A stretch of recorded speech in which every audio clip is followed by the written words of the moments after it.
ಎಲ್ಲರಿಗೂ ಭೋಜನ ಪಾಕ ಚಾನಲ್ಗೆ ಸ್ವಾಗತ. ಇವತ್ತು ನೀರು ದೋಸೆ ಮತ್ತು ಚಿಕನ್ ಗೀ ರೋಸ್ಟ್ ಮಾಡೋದು ಹೇಗಂತ ನೋಡೋಣ ಬನ್ನಿ. ಮೊದಲಿಗೆ ನಾನು ಇಲ್ಲೊಂದು ಪ್ಯಾನಿಗೆ 7ರಿಂದ 8 ಬೇಡಿಗೆ ಮೆಣಸಿನ್ಕಾಯಿ, 5ರಿಂದ 6 ಗುಂಟೂರು ಮೆಣಸಿನ್ಕಾಯಿ ತೊಗೊಂಡಿದ್ದೀನಿ. ಇಲ್ಲಿ ಬೇಡಿಗೆ ಮೆಣಸಿನ್ಕಾಯಿ ಬಂದು ಕಲರ್ಗೋಸ್ಕರ, ಗುಂಟೂರು ಮೆಣಸಿನ್ಕಾಯಿ ಖಾರಕ್ಕೋಸ್ಕರ ತೊಗೊಂಡಿದ್ದೀನಿ. ಲೋ ಫ್ಲೇಮಲ್ಲೇ ಫ್ರೈ ಮಾಡ್ಕೋಬೇಕಾಗುತ್ತೆ. ಇಲ್ಲಿ ನಾನು 1 ಟೇಬಲ್ ಸ್ಪೂನಷ್ಟು ಜೀರಿಗೆ, 1 ಟೇಬಲ್ ಸ್ಪೂನ್ ಸೋಂಪು ಮತ್ತು ಮೆಣಸು, 1 ಟೇಬಲ್ ಸ್ಪೂನು, 2 ಟೇಬಲ್ ಸ್ಪೂನಷ್ಟು ಧನಿಯಾ ತೊಗೊಂಡಿದ್ದೀನಿ. ಲೋ ಫ್ಲೇಮಲ್ಲಿ ಫ್ರೈ ಮಾಡ್ಕೊಳ್ಳಿ. ಸ್ವಲ್ಪ ಬೆಚ್ಚಗಾದರೆ ಸಾಕು, ಜಾಸ್ತಿ ಸೀಸ್ಬೇಡಿ. ಇಲ್ಲಿ ನಾನು ಸ್ವಲ್ಪ ಬೆಳ್ಳುಳ್ಳಿ, ಶುಂಠಿ ಮತ್ತು ಹುಣಸೆಹಣ್ಣು ತೊಗೊಂಡಿದ್ದೀನಿ. ಇವಾಗ ನಾವೇನು ಇಲ್ಲಿ ಫ್ರೈ ಮಾಡ್ಕೊಂಡು ಇಟ್ಕೊಂಡಿದ್ವೋ ಅದನ್ನು ನಾನು ಇಲ್ಲಿ ಆ್ಯಡ್ ಮಾಡಿಕೊಂಡು ಸ್ಮೂತಾಗೆ ಪೇಸ್ಟ್ ಮಾಡ್ಕೊತಾ ಇದ್ದೀನಿ. ಫುಲ್ಲು ನುಣ್ಣಗೆ ಪೇಸ್ಟ್ ಆಗಿರಬೇಕದು, ಜಾಸ್ತಿ ತರಿ ಎಲ್ಲ ಮಾಡ್ಕೋಬೇಡಿ. ಈಗೇನು ಪೇಸ್ಟ್ ಮಾಡ್ಕೊಬಂದಿದ್ನೋ ಅದು ಈ ಥರ ಪೇಸ್ಟ್ ಆಗಿದೆ. ಇವಾಗ ನಾನಿಲ್ಲಿ ಅರ್ಧ kg ಚಿಕನ್ ತೊಗೊಂಡಿದ್ದೀನಿ. ಚಿಕನ್ಗೆ ನಾವೇನು ಇಲ್ಲಿ ರುಬ್ಬಿಟ್ಕೊಂಡಿದ್ವ ಪೇಸ್ಟು, ಆ ಪೇಸ್ಟ್ನ ಆ್ಯಡ್ ಮಾಡ್ಕೊತೀನಿ. ಇವಾಗ ಇಲ್ಲಿ ಅರಿಶಿನ ಪುಡಿ, ಉಪ್ಪು ಮತ್ತು 4ರಿಂದ 5 ಟೇಬಲ್ ಸ್ಪೂನಷ್ಟು ಗಟ್ಟಿ ಮೊಸರು ತೊಗೊಂಡಿದ್ದೀನಿ. ಇವಾಗ ನಾವೇನು ಇಲ್ಲಿ ಎಲ್ಲ ಆ್ಯಡ್ ಮಾಡ್ಕೊಂಡಿದ್ದೀವೋ ಚೆನ್ನಾಗಿ ಮಿಕ್ಸ್ ಮಾಡ್ಕೊಳ್ಳಿ. ಚೆನ್ನಾಗಿ ಮಿಕ್ಸ್ ಆಗಬೇಕದು, ಎಲ್ಲ ಕಡೆಗೂ ಮಸಾಲೆ ಚಿಕನ್ಗೆಲ್ಲ ಚೆನ್ನಾಗಿ ಹಿಡಿಬೇಕು. ಈಗ ನಾವು ಇಲ್ಲಿ ಮ್ಯಾರಿನೇಟ್ ಮಾಡಿರೋ ಚಿಕನ್ನ ಅರ್ಧ ಗಂಟೆ ಮ್ಯಾರಿನೇಟ್ ಆಗೋಕೆ ಇಟ್ಟಿದ್ದೆ.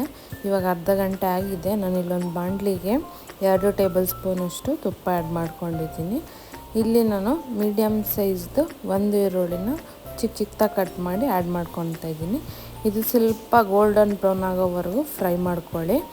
ಇಲ್ಲಿ ಕರಿಬೇವು ಆ್ಯಡ್ ಮಾಡ್ಕೊಳ್ಳಿ. ಕರಿಬೇವನ್ನ ಸ್ವಲ್ಪ ಫ್ರೈ ಮಾಡ್ಕೊಂಡಾದ್ಮೇಲೆ ಇಲ್ಲಿ ನಾವೇನು ಮ್ಯಾರಿನೇಟ್ ಮಾಡೋಕೆ ಇಟ್ಟಿದ್ವಿ ಚಿಕನ್ನ, ಆ ಚಿಕನ್ನ ಇಲ್ಲಿ ಆ್ಯಡ್ ಮಾಡಿಕೊಂಡು ಸ್ವಲ್ಪ ಆ ತುಪ್ಪದಲ್ಲೇ ಫ್ರೈ ಮಾಡ್ಕೊಳ್ಳಿ. ಸ್ವಲ್ಪ ಫ್ರೈ ಆಗೋವರೆಗೂ ಫ್ರೈ ಮಾಡ್ಕೊಬೇಕು. ಆಮೇಲೆ ನಾನಿಲ್ಲಿ ಲಿಡ್ನ ಕ್ಲೋಸ್ ಮಾಡಿ 10 ನಿಮಿಷ ಬೇಯಕ್ಕೆ ಇಟ್ಕೊತೀನಿ ಲೋ ಫ್ಲೇಮಲ್ಲೇ ಅದು ಚೆನ್ನಾಗಿ ಕುಕ್ಕಾಗಿ ನೀರೆಲ್ಲ ಬಿಟ್ಕೊಂಡಿರುತ್ತೆ. ಇವಾಗ 10 ನಿಮಿಷ ಆದಮೇಲೆ ತೆಗಿತಾ ಇದ್ದೀನಿ ನಾನಿಲ್ಲಿ. ಈಗ ನೋಡಿ ಚಿಕನಲ್ಲಿರೋ ನೀರಿನ ಅಂಶ ಎಲ್ಲ ಬಿಟ್ಕೊಂಡು ಕುಕ್ ಆಗ್ತಾ ಇದೆ ಅದು. ಇವಾಗ ನಾನಿಲ್ಲಿ ಸ್ವಲ್ಪ ತಿರುಗಿಸ್ಕೊಂಡು ಸಾಲ್ಟ್ ಆ್ಯಡ್ ಮಾಡ್ಕೊತೀನಿ. ಸಾಲ್ಟ್ ಕಮ್ಮಿ ಇತ್ತು ಅಂತ ಇಲ್ಲಿ ಸ್ವಲ್ಪ ಸಾಲ್ಟ್ ಆ್ಯಡ್ ಮಾಡ್ತಾಯಿದ್ದೀನಿ. ನೋಡಿ ಉಪ್ಪು ಖಾರ ಕಮ್ಮಿ ಇತ್ತಂದರೆ ಹಾಕ್ಕೊಳ್ಳೋದಾದರೆ ಹಾಕ್ಕೊಳ್ಳಿ, ಕರೆಕ್ಟಾಗಿತ್ತಂದರೆ ಏನು ಬೇಡ. ತಿರ್ಗಾ ನಾನು ಇಲ್ಲೊಂದು 5 ನಿಮಿಷ ಕ್ಲೋಸ್ ಮಾಡಿ ಇಕ್ತಾಯಿದ್ದೀನಿ. ಇವಾಗ ಇಲ್ಲಿ ಚಿಕನ್ ಚೆನ್ನಾಗಿ ಬೆಂದಿದೆ. ಇವಾಗ ನಮಗಿಲ್ಲಿ ಚಿಕನ್ ಗೀ ರೋಸ್ಟ್ ರೆಡಿಯಾಗಿದೆ. ಲೋ ಫ್ಲೇಮಲ್ಲಿ ಇಕ್ಕಿ 1-2 ನಿಮಿಷ ಫ್ರೈ ಮಾಡಿಕೊಂಡು ಲಿಡ್ನ ಕ್ಲೋಸ್ ಮಾಡಿದ್ರೆ ಇಲ್ಲಿ ಚಿಕನ್ ರೆಡಿಯಾಗಿರುತ್ತೆ. ಇವಾಗ ನೀರು ದೋಸೆ ಮಾಡೋದು ಹೇಗಂತ ನೋಡೋಣ. ಮೊದಲಿಗೆ ನಾನಿಲ್ಲಿ 3 ಅವರ್ 1 ಗ್ಲಾಸ್ ಅಕ್ಕಿನ ನೆನೆಯೋಕೆ ಇಟ್ಕೊಂಡಿದ್ದೆ. ಆ ಅಕ್ಕಿನ ಜಾರ್ಗೆ ಹಾಕ್ಕೊಂಡು ಇಲ್ಲಿ 1 ಕಪ್ಪಷ್ಟು ತೆಂಗಿನಕಾಯಿ ತುರಿ ಆ್ಯಡ್ ಮಾಡಿಕೊಂಡು ರುಬ್ಕೊತಾ ಇದ್ದೀನಿ. ಫುಲ್ಲು ನುಣ್ಣಗಾಗೋವರೆಗೂ ರುಬ್ಕೊಳ್ಳಿ. ಚೆನ್ನಾಗಿ ನುಣ್ಣಗಾಗಿರಬೇಕು, ತರಿ ಇದ್ದರೆ ಚೆನ್ನಾಗಿ ಬರೋಲ್ಲ. ಅದನ್ನು ಒಂದು ಬೌಲ್ಗೆ ಹಾಕ್ಕೊಂಡು ಇಲ್ಲಿ ನಾನು 1-1.5 ಗ್ಲಾಸಷ್ಟು ನೀರನ್ನ ಆ್ಯಡ್ ಮಾಡ್ಕೊತಾ ಇದ್ದೀನಿ. ಇವಾಗ ನಿಮ್ಗೆ ಅದನ್ನು ಸೌಟಲ್ಲಿ ತಿರುಗಿಸಿದ್ರೆ ನಿಮಗೆ ಹಾಲು ಥರ ಕನ್ಸಿಸ್ಟೆನ್ಸಿ ಇದ್ದರೆ ಸಾಕಾಗುತ್ತೆ. ಇಲ್ಲಿ ನಾನು ಸ್ವಲ್ಪ ಸಾಲ್ಟ್ ಆ್ಯಡ್ ಮಾಡ್ಕೊತಾ ಇದ್ದೀನಿ.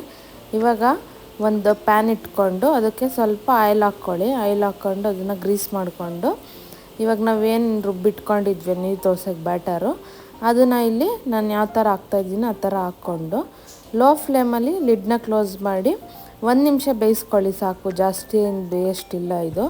1 ನಿಮಿಷ ಆದಮೇಲೆ ತೆಗೆದ್ರೆ ನಿಮ್ಗೆ ಹಿಂಗಿರುತ್ತೆ. ಅದನ್ನು ನಿಧಾನಕ್ಕೆ ತಗೋಬೇಕು. ಜೋರಾಗಿ ತೆಗಿಯೋಕ್ಕೆ ಹೋದರೆ ಕಿತ್ತೋಗುತ್ತೆ. ನಿಧಾನಕ್ಕೆ ತೆಗೆದ್ರೆ ನಿಮ್ಗೆ ಇಲ್ಲಿ ನೀರು ದೋಸೆ ರೆಡಿಯಾಗಿರುತ್ತೆ. ಇವತ್ತಿನ ಸ್ಪೆಷಲ್ ನೀರು ದೋಸೆ ಮತ್ತು ಚಿಕನ್ ಗೀ ರೋಸ್ಟ್ ಹೇಗಿದೆ ಅಂತ ಟೇಸ್ಟ್ ಮಾಡಿ ಹೇಳಿ. ಯಾರೆಲ್ಲ ಚಾನಲ್ ಸಬ್ಸ್ಕ್ರೈಬ್ ಮಾಡದೆ ನೋಡ್ತಾ ಇದ್ದೀರೋ ಪ್ಲೀಸ್ ಸಬ್ಸ್ಕ್ರೈಬ್ ಮಾಡ್ಕೊಂಡು ನೋಡಿ. ಎಲ್ಲರಿಗೂ ಥ್ಯಾಂಕ್ ಯು.